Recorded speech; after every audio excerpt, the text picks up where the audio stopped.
Hi friends, this video shows how to connect Bluetooth wireless gain controller to Google TV streamer 4K device. See, here I am using this multi-port USB hub that is connected to Google TV streamer using this USB Type-C cable. Here you can see one white cable, that is a power cable that is connected to PD in port of this USB hub. See, this is a Bluetooth receiver of this gain controller.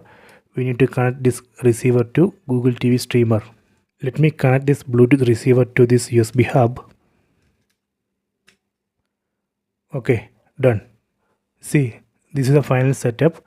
Here you can see I have connected this Bluetooth receiver to Google TV streamer. Next we need to pair this gain controller with this Bluetooth receiver. For that we need to press and hold this home button. Let me press and hold this home button. Done, paired.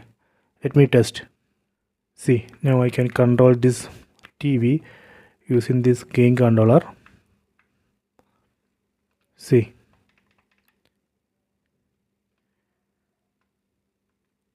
So please try this. I hope you have enjoyed this video. Please subscribe this channel. Please like and share the video.